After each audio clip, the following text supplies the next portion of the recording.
Hello, brethren. God bless you all. Amazing time again, wonderful week. I've come to share with us today another wonderful message, which I've titled Appointed Time of Purpose and Rejection. In life, we all have an appointed time that God Himself has inscribed in the palm of our hand. This is the time that we are made to be a redeemer or a savior of our family or a savior of the world. This is the time that God has proposed for us to fulfill our purpose on earth. And today I want us to look at the first character here, who is Joseph. Joseph, in those days, was a dreamer, as nicknamed by his brethren. He was called a dreamer because Joseph had so many dreams. He has so many dreams and visions. Just like today, some of us, we have so many dreams and visions that it annoys those around us because they cannot withstand those big dreams that we have. But I cannot guarantee you that God is in your dreams and God is in your visions. Please do not stop dreaming about the big things you want to do in your life. Today, I want us to look at Genesis chapter 37 and see in verse 5 to 8. Genesis 37, verse 5 to 8. And I will read. In verse 8, actually, I will read verse 8, where he was questioned and asked if his dream is becoming so annoying to his brethren. Here, the brethren said to him, and his brethren said to him, shalt thou indeed reign over us, or shalt thou indeed have dominion over us? And they hated him yet the more for his dreams and for his words. They become so angry of Joseph that they just want to see the end of this dream of his, because it becoming so annoying. And again, the father also questioned and said, and he dreamt another dream again in verse 9. Then in verse 10, and he told it to his father and his brethren. And his father rebuked him and said unto him, what is this dream that thou hast dreamt? Shall I and thy mother and thy brethren indeed come to bow down ourselves to you, to the earth? And his brethren envied him, but his father observed the saying. The father is a man of wisdom. He rejected him at first, and later he observed the saying. And he thinks that this thing must be something I need to observe. When we are wise and knowledgeable in the things of God, and we know what to do, we will be able to observe that child, that son, that dream big dream, and support that person instead of rejection. And here we'll see the total rejection of his brethren in verse 18 to 22. He said, and when they saw him afar off, even before he came near unto them, they conspired against him to slay him. And they said one to another, behold, this dreamer cometh. Come now therefore, and let us slay him, and cast him into some pit. And we say some evil beast had devoured him. And we shall see what will become of his dream. We shall see what will become of his dream. Let us put him in this pit and let some beast devour him. We shall see what will become of his dream. That is the same thing in this world today. When you dream big, people want to destroy you and destroy your dream totally. But I say to you, when God is in your team, in your dream, at the appointed time, it will not tarry, it will flourish, and no one can stop it. And we all know, brethren, the story of Joseph. He rose finally to the king palace. It was his dream that he was familiar with, that God has given him, that he used to rise to the second position as prime minister in Egypt. And God gave him all these dreams to save his family. So when they came down to Egypt for food, they did not recognize him. However, he recognized them and he gave them abundance of food to take home. They did not know the same one they hated and sold away. He's the same one that has been made to deliver them from hunger and pestilence.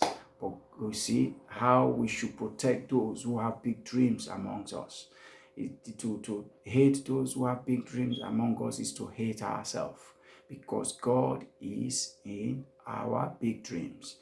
Again, I implore you to read further this story. You see eventually how it became so great, and every family moved down to Egypt and dwelled there.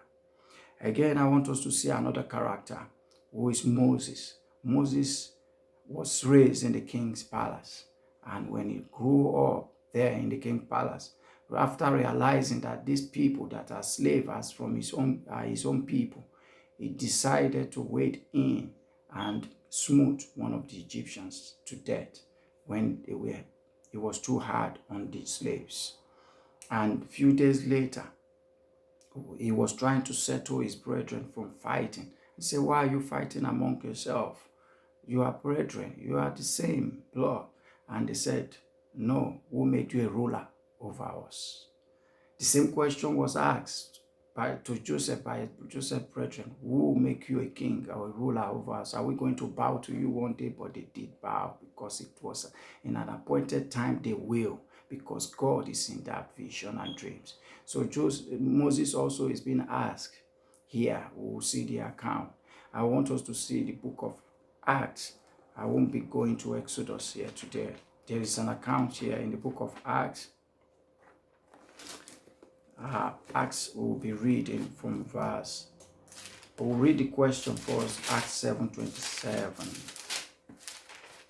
Acts 7:27. We'll see here when he said, and I will read from 24. And seeing one of them suffer wrong, he defended him and avenged him that was oppressed, and smote the Egyptian. For he supposed his brethren would have understood how that God by his hand would deliver them, but they understood not. You see, they did not understand that God is going to deliver them through his hand. He has seen the dream. He's already dreaming about delivering his people. He's already seen the vision. And the next day he showed himself unto them as they strove, and would have set them at one again, saying, Sirs, are ye brethren? Why do you wrong one another? He was trying to mediate between them. But he that did his neighbor wrong thrust him away. One of the brethren pushed him away, and saying, Who made thee a ruler and a judge over us? Wilt thou kill me as thou did kill the Egyptian yesterday? You see, this was a threat. So this matter, if it gets to Pharaoh, is going to be the end of Moses. So they accused Moses. These are his own brethren. Who made you a ruler over us? Because they do not believe that there can be a deliverer for them, and they do not believe that it can be their savior. So at this instance, Moses ran away and left. And we will see this question that was asked many times from people who have big dreams. God always answers at the end of the day. And in the book of Acts, this same book, Acts 7:35-36, we will see the answer. 35-36, brethren said, This Moses, whom they refused, saying, Who made thee a ruler and a judge? And the same did God send to be a ruler and a deliverer by the hand of the angel which appeared to him in the bush. The same Moses they rejected became a ruler over them. And he brought them out after that he had showed wonders and signs in the land of Egypt, in the Red Sea and in the wilderness 40 years. Moses became the deliverer of the Israelites. Because when God questions you, never mind. Continue pursuing your dreams. Continue to go after your visions. Continue to set the table straight. And God, at that appointed time, He will show forth and He will be your helper. And He will make all His plan fruitful. Today we have seen how the brethren of Joseph questioned and said, "Will God, are you a ruler over us?" And he became their ruler. We have also seen Moses, the question, his own brethren, who made you a ruler over us? He also became their ruler and their deliverer. Today, who are those in your family? Who are those as friends who are questioning your dreams and say you cannot do it, you are not able, you cannot rule over us, you cannot be this, you cannot be that? Brethren, there is good news for you today. If God is in your dreams and your vision, nothing can stop it when the time comes. God bless you and have a blessed week. Bye.